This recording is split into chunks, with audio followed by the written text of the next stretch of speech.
When I was dating, these were the things that men would do or say to try and get me to chase them. Some of them made dates and wouldn't hit me up like the day of, trying to get me basically to show my interest. There's no way that you made a date with me and going to act like, like you don't know we have a date today. Hit the curb.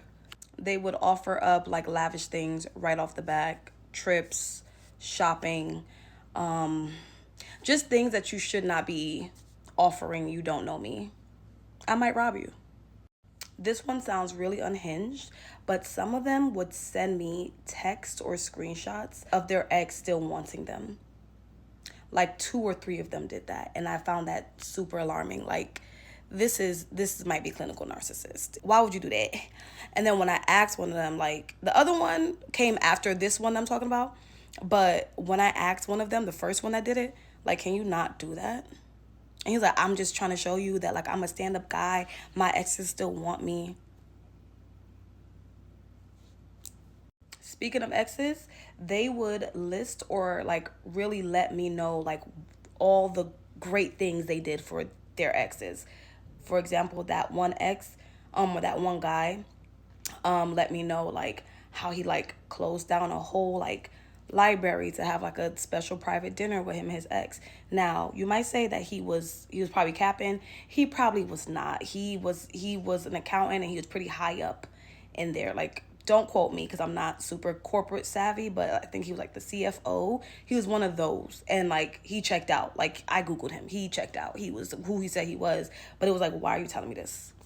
I don't care, Broski. This one might actually sound backwards, but it's reverse psychology. Them acting like they're not that big on sex. Like, I remember once, and this was actually a long time ago. I remember once this guy was like, I'm abstinent. And I was like, I'm cool with that. Mind you, we were full on makeout session. This isn't recent dating. This was like before marriage and everything dating.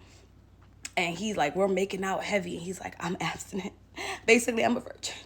And I didn't push it. I think he thought that I was going to be like, rip the clothes off. And I was like, okay, cool. I can respect that.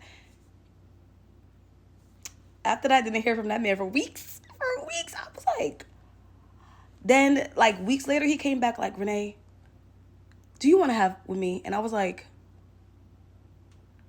I don't really know if these need to be said, but in case you are unaware or you're just young, playing hard to get, taking too long to respond to messages, ghosting, even if it's for like a full 24 hours and you just don't respond. Something that is very minute, and it is chasing, but it's not chasing. Well, trying to get you to chase is like when you guys are in conversation trying to get to know each other and you are asking them questions about themselves and they answer you but do not reciprocate the question back to you. That's a clear indicator that they are just like, they see themselves as like the person to be wanted. Like, they might barely even want you. It might just be like for entertainment or whatever, but they're not present. They see themselves as like, you want me. It's not really the other way around. It might be an ego thing too, but still. Hope these help. Love you. Bye.